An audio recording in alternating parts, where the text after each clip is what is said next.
Bonjour, je me présente Abdelhak Bouya, professeur de génétique et biologie moléculaire à la faculté des sciences d'Almerez. Dans le cadre des cours à distance, nous allons essayer de traiter un chapitre concernant le module du génétique du 4e semestre de la filière SVI. Ce chapitre concerne la transmission des caractères héréditaires chez les organismes haploïdes ou les organismes à cycle diplobiontique. Alors, tout d'abord, il est à rappeler qu'un organisme à cycle haplobiontique, c'est un organisme chez lequel la phase diploïde est réduite au stade zygote. Ça veut dire que immédiatement après la fécondation, le zygote subit la méiose, et ce sont les produits de la méiose qui subissent des mitoses successives pour donner l'individu qu'on observe ou qu'on analyse. Alors, ça concerne essentiellement les champignons ascomycètes. Donc, chez ces champignons, vous avez le cas le plus connu qu'on utilise souvent, c'est la levure de boulangerie ou Saccharomyces cerevisiae.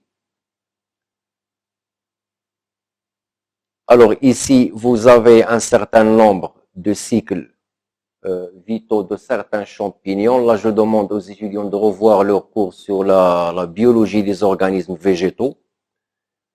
Ce qui nous intéresse ici, c'est que immédiatement après la méiose, les produits de la mitose qui forment la tétrade, une tétrade est constituée de 4 spores.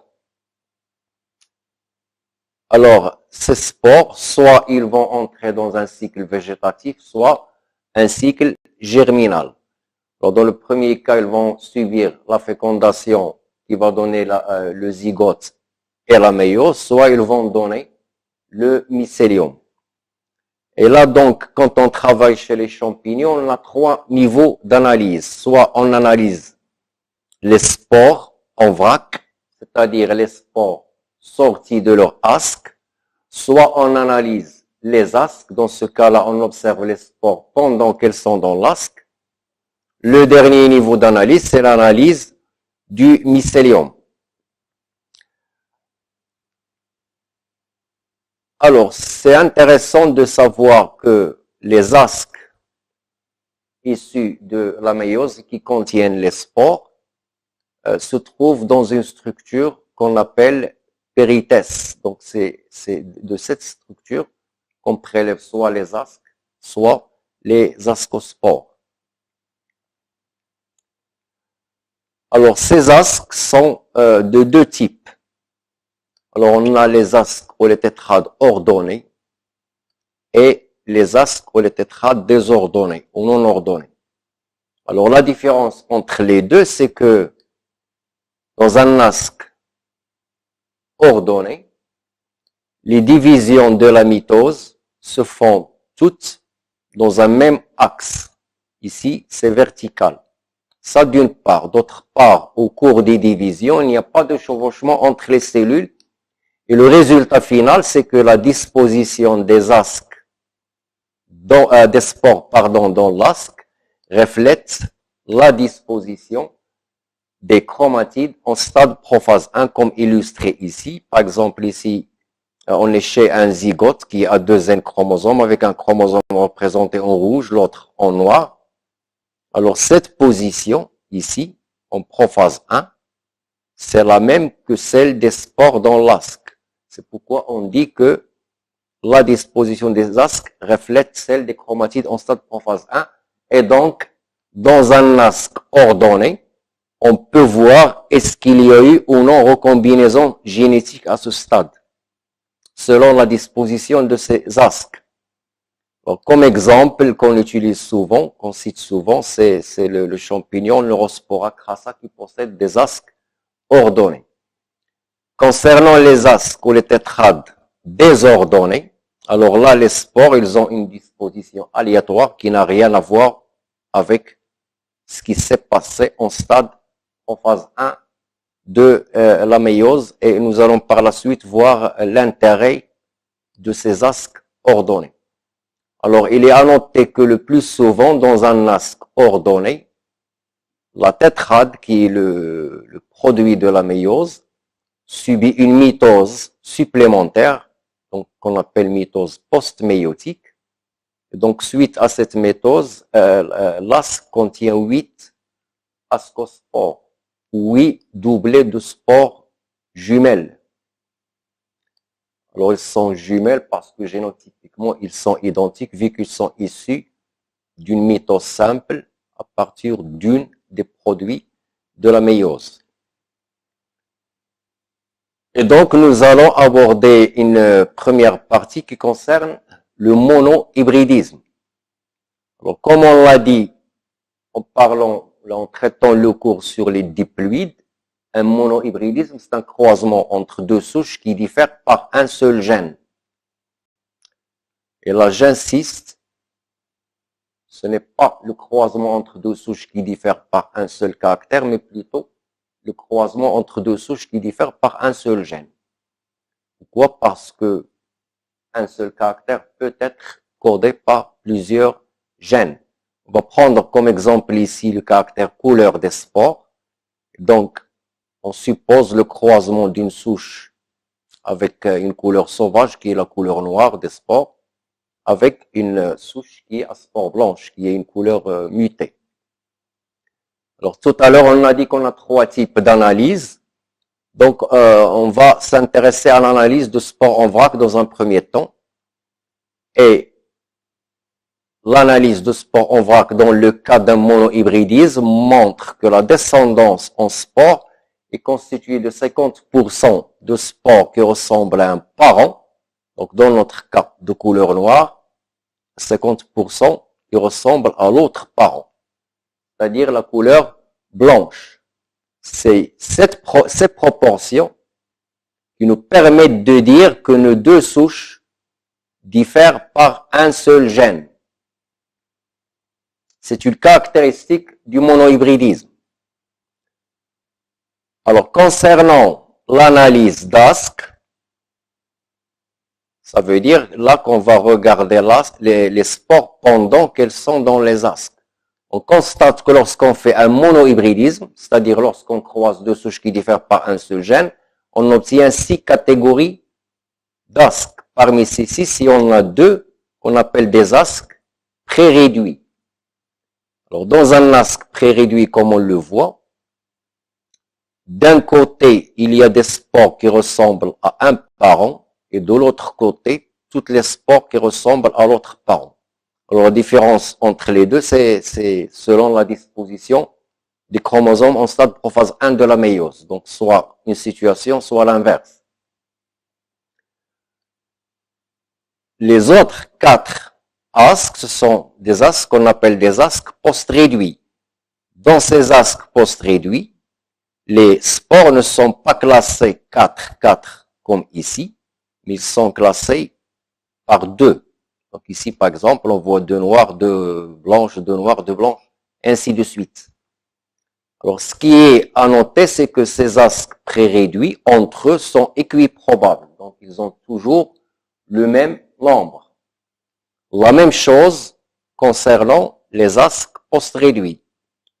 Les 4 ont la même probabilité d'avoir lieu, donc ils ont toujours le même effectif. Alors, on obtient un asque pré-réduit, ici, dans le cas où il n'y a pas de crossing over au cours de la méiose. Donc, vous voyez que ici, on est au stade prophase 1. Alors, les 2 chromosomes homologues se séparent, puis la division équationnelle, et on aboutit plus la mitose post-méiotique. Et donc, on aboutit à un asque où il y a les 4 spores parentales d'un côté et les 4 de l'autre parent de l'autre côté. Lorsqu'il y a crossing over, ici, un exemple, un parmi les 4, donc là, il y a crossing over entre la chromatide 2 et la chromatide 3. Donc, ça va entraîner un échange de matériel génétique et on aboutit à ce que l'asque contient 2 rouges, 2 blanches, 2 noirs, 2 blanches et 2 noirs. Donc, c'est un asque post-réduit. Alors, la différence qui se passe pour les allèles, c'est que ici, les gènes allèles, c'est-à-dire dans notre cas blanc et noir, se séparent à la première division méiotique. Dans ce cas-là, ils ne se séparent qu'à la deuxième division méiotique. Regardez ici, ils sont toujours ensemble. D'accord? Donc c'est ça la différence. Alors, puisqu'il y a 4 cas possibles de crossing over, donc soit entre les chromatides 1 et 3, 1 et 4, 2 et 3 ou 2 et 4, donc il y a 4 types d'ASC post-réduits. Alors, cette analyse d'ASC ordonnée nous permet d'estimer la distance entre le gène et le centromère. Alors, donc, cette analyse d'ASC ordonnée nous permet d'estimer la distance entre le gène et le centromère. Et comme on l'a déjà défini, la distance, c'est tout simplement le pourcentage de recombinaison dans un segment chromosomique déterminé. C'est-à-dire qu'on est en train d'étudier le couple d'allèles AA+, dans notre cas, c'est la couleur blanche ou noire, pour estimer cette distance qui est exprimée en centimorgans. On doit calculer le pourcentage de recombinaison dans ce segment. Ce pourcentage de recombinaison doit être calculé dans les ASC qu'on a obtenus. Ici.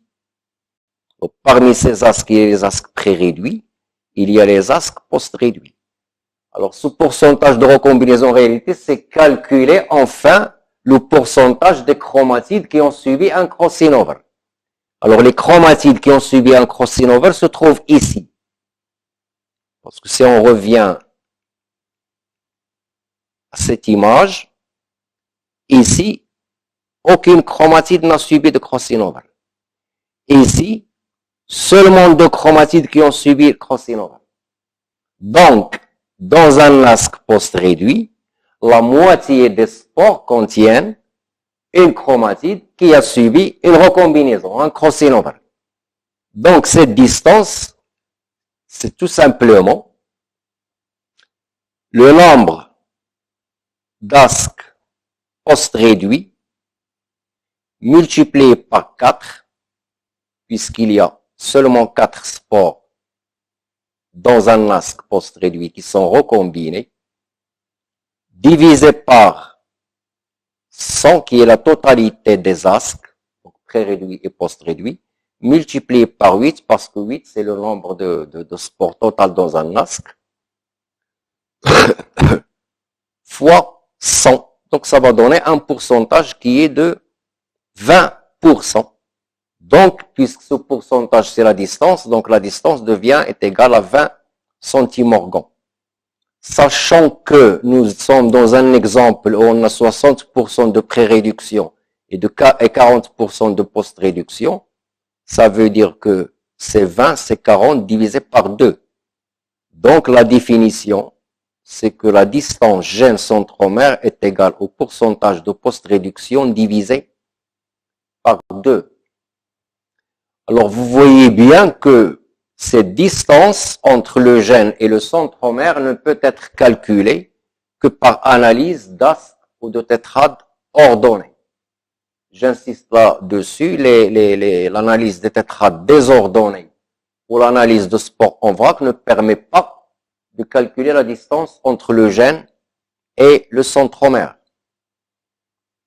Tout simplement parce qu'en analysant des spores en vrac, en analysant des tétrades ordonnées, on ne pourra jamais savoir quand est-ce qu'il y a eu crossing over et quand est-ce qu'il n'y a pas eu de crossing over. Alors maintenant, nous allons passer au dihybridisme. Alors le dihybridisme, comme son nom l'indique, c'est le croisement entre deux souches qui diffèrent par 2 gènes. Donc là, on aura affaire à 2 gènes et donc 2 couples d'allèles.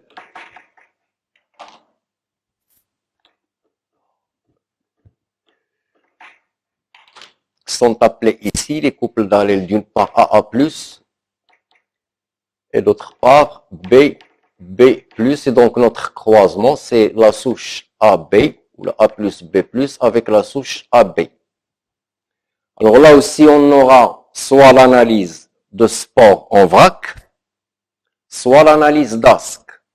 Alors, en ce qui concerne l'analyse des spores en vrac, on obtient à la descendance 4 types de spores qui ont le génotype et les phénotypes A plus B plus, AB, A plus B et AB+.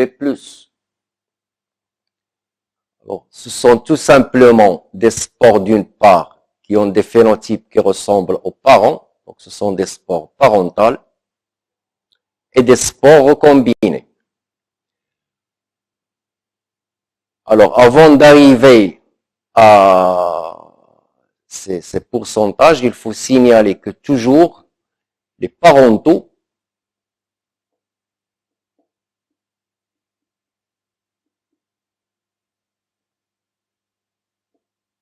sont toujours égaux entre eux. Ils ont le même effectif. La même chose pour les recombinés.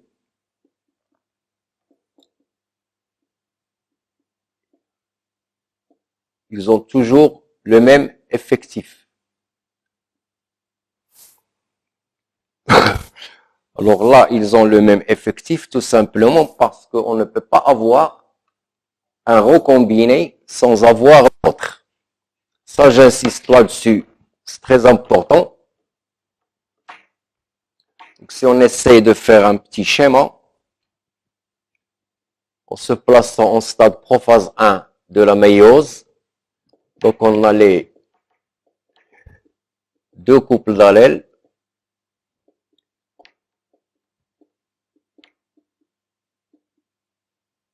Alors les chromatides de 1 à 4. Donc pour avoir un parental, il suffit de garder les chromatides parentales comme ça, il n'y aura pas de crossing over. Pour avoir un recombiné, il faut qu'il y ait un crossing over et donc ça va donner ici ces deux recombinés, c'est A plus B d'une part et A B plus d'autre part. On ne peut pas avoir celui-là sans avoir celui-là. Donc les recombinés sont toujours égaux entre eux et par conséquent les parentaux restent toujours égaux entre eux. Alors maintenant, lorsqu'il s'agit de deux couples d'allèles dont la transmission se fait indépendamment l'un de l'autre, c'est ce qu'on appelle l'indépendance génétique. Alors dans ce cas, ça veut dire que le brassage, qu'il soit inter ou intrachromosomique, au cours de la méiose se fait de façon indépendante. Et par conséquent, on obtient le même nombre de spores parentales que de spores recombinés. Pourquoi? Parce que la transmission, elle est aléatoire. On a autant de chances d'avoir un parent que d'avoir un recombiné. Et puisque les parentaux sont toujours égaux entre eux et les recombinés sont toujours égaux entre eux, donc on tombe sur 25% de chacun des 4 phénotypes obtenus. Alors je rappelle qu'on dit ici phénotype ou génotype, c'est la même chose puisqu'on est chez un organisme haploïde. Donc le phénotype, il reflète directement le génotype. Alors concernant toujours ce dihybridisme avec indépendance génétique, et lorsqu'on veut faire l'analyse d'ASC, on va trouver qu'on obtient 3 types d'ASC. Alors, il y a des ASC qui ne contiennent que des spores parentales. Donc, on les appelle des ASC ditypes parentaux. Ditype, ça veut dire qu'il y a 2 types, ou les 2 types parentaux. Le deuxième type ne contient que des spores recombinés, ce sont des ASC ditypes recombinés.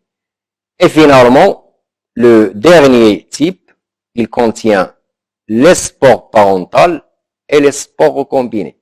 Donc, il y a les 4 types de spores. C'est pourquoi on l'appelle un ASC tétratype. Et dans le cas de l'indépendance génétique, on a toujours le nombre d'ASC des types recombinés est égal au nombre d'ASC des types parental. Ça, c'est une caractéristique d'un dihybridisme avec indépendance génétique. Je précise qu'ils sont en nombre égal mais pas forcément 50% parce que il y a toujours les tétratypes. Le plus important, c'est qu'ils ont le même nombre. Alors, cette question d'indépendance génétique, je l'ai dit, ça veut dire que les gènes sont transmis de façon indépendante l'un de l'autre. C'est la transmission qui est indépendante. Alors, par contre, ces deux gènes qui sont génétiquement indépendants peuvent très bien exister sur un même chromosome ou sur deux chromosomes différents. Alors, s'ils sont sur un même chromosome, on dit qu'il y a indépendance génétique avec liaison physique. S'ils sont sur deux chromosomes différents, on dit qu'il y a indépendance génétique avec indépendance physique. Donc, si on veut schématiser les deux, ici on aura l'indépendance génétique avec la liaison physique. Dans ce cas-là, donc ils sont sur le même chromosome. Dans ce cas-là, c'est l'indépendance génétique avec l'indépendance physique. Alors ça se voit lorsqu'il y a indépendance génétique et les deux gènes se trouvent sur deux chromosomes différents. Ça veut dire qu'on va avoir les parentaux et les recombinés par brassage interchromosomique. Donc la disposition des chromosomes les uns par rapport aux autres pendant la méiose. Par contre, lorsqu'il y ait liaison physique, alors là, pour qu'il y ait obtenir le recombiné, il faut qu'il y ait des crossing over. Il faut qu'il y ait recombinaison génétique. Et il faut que ces deux gènes soient tellement loin l'un de l'autre qu'ils se comportent comme s'ils étaient sur deux chromosomes différents. Alors, il y a un moyen pour différencier entre les deux cas, c'est le pourcentage des tétratypes.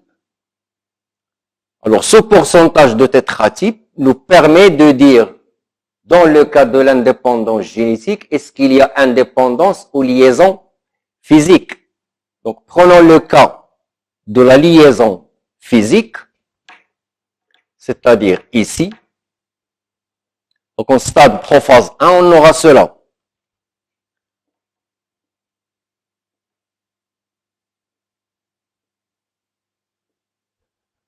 Voilà. Donc, A+, B+, et les autres, c'est AB. Alors, il faut qu'il y ait crossing over pour avoir un recombiné. Mais cette distance, elle est grande, elle est tellement grande qu'il y a tellement de crossing over que la ségrégation devient indépendante et donc on se retrouve dans l'indépendance génétique. Alors, dans le cas où ils sont situés sur le même chromosome, n'oubliez pas que la ségrégation des deux gènes, elle est aléatoire. Donc, tout ce qui va se passer ici, c'est au hasard et donc tous les cas, ils ont la même probabilité d'avoir lieu. Alors, puisqu'on s'intéresse à ce qui se passe entre A et B, on ne va pas s'intéresser à ce qui va se passer entre le couple d'allèles AA+, et le centromère. On va s'intéresser uniquement à cette région.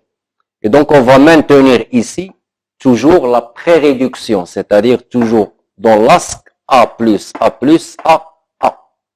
C'est ce que vous avez ici. AA++.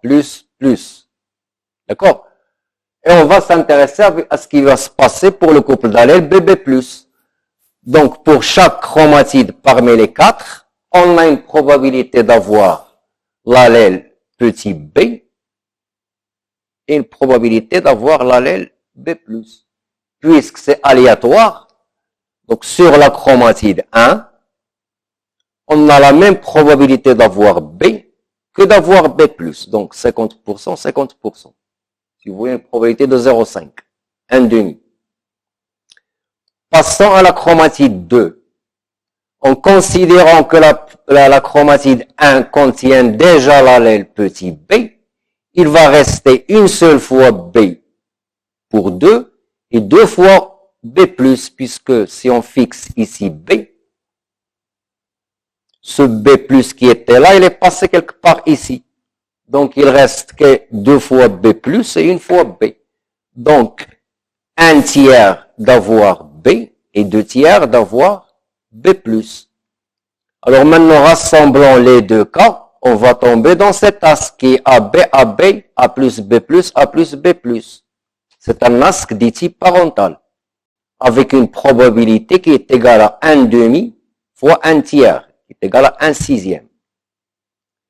Dans le cas où la chromatide 1 contient l'allèle B et la chromatide 2 contient l'allèle B+, on tombera sur cet asque, qui est un asque tétratype, avec une probabilité de 1 demi fois 2 tiers qui est égale à 2 sixièmes. La même chose s'applique à l'allèle B+, sur la chromatide 1 et on va avoir soit un tétratype avec cette probabilité, soit un ditype recombiné avec cette probabilité qui est de 1 sixième. Donc en totalité, on va avoir le nombre de tétratypes qu'on va obtenir, c'est la somme de ces deux, qui va donner 2 tiers. Ça veut dire 66,66%. Ça veut dire que lorsqu'on a indépendance génétique avec liaison physique, dans ce cas-là, le pourcentage de tétratypes est égal à 66,66%. Et les ditypes parentaux sont toujours égaux aux ditypes recombinés puisqu'il y a indépendance génétique. Et c'est le 1 tiers divisé par 2, donc ça va donner 1 sixième pour chacun. Voilà, ça concerne la liaison, l'indépendance génétique avec la liaison physique. Alors maintenant, lorsque les deux chromosomes sont situés sur, les deux gènes, sont situés sur deux chromosomes différents. Ça veut dire que chez le zygote, on a le couple AA+ sur un chromosome et le couple BB+ sur un autre chromosome. Donc ici, ce qui va donner les recombinés, c'est le brassage interchromosomique. Donc il y a 4 cas qui se présentent. Le premier cas, c'est ici, c'est lorsqu'il n'y a pas de crossing over, ni entre AA+ et le centromère, ni entre BB+ et le centromère. Alors dans ce cas-là, on va avoir soit des asques ditypes parentaux, soit des asques ditypes recombinés. On ne va pas avoir de tétratype, parce que ça concerne seulement la disposition des chromosomes, ici les uns par rapport aux autres, pendant la méiose. Et donc c'est 50% chacun. Ici c'est 50% parce qu'il n'y a pas de tétratype ici. C'est 0 les tétratypes. Alors le deuxième cas, c'est lorsqu'il y a un seul crossing over entre un seul couple d'allèles et son centromère. Dans cet exemple, ici, on a pris un crossing over entre le couple d'allèles BB+ et le centromère. Et puisqu'il y a 4 cas possibles, d'accord? Donc, on va avoir ces 4 types d'asques, sont tous des asques tétratypes. Donc, dans ce cas de figure, 100% des asques, ce sont des tétratypes. Alors, l'autre cas, c'est lorsqu'il y a crossing over, le troisième cas, lorsqu'il y a crossing over entre AA+ et le centromère, et il n'y a pas de crossing over ici. C'est la même chose, ça va donner aussi 100% de tétratypes. Pardon. Le dernier cas, c'est lorsqu'il y a crossing over entre AA+ et le centromère et entre BB+ et le centromère. Donc, dans ce cas-là, il y a 16 cas possibles qui sont tous équiprobables puisqu'on est dans l'indépendance génétique. Mais ici, on va représenter uniquement 4 parmi les 16. C'est-à-dire un seul cas pour AA+, avec les 4 cas pour le couple d'allèles BB+. Et donc, on aura cette combinaison avec celle-là, ça va donner un ditype parental ou un tétratype, un ditype recombiné ou aussi un tétratype. puisque je l'ai dit, tous les cas sont équiprobables, donc on va avoir 25% d'asques d'ici parentaux, 25% d'asques d'ici procombinés et 50% d'asques tétratypes. Donc, puisqu'il y a 4 cas, donc ça fait 400. La somme qu'on a ici, c'est pour 400. Quand on la remet en pourcentage, ça va donner un pourcentage qui est inférieur à 66,66%. Donc, en conclusion, lorsqu'on est dans l'indépendance génétique, et lorsque le pourcentage des tétratypes est inférieur à 66,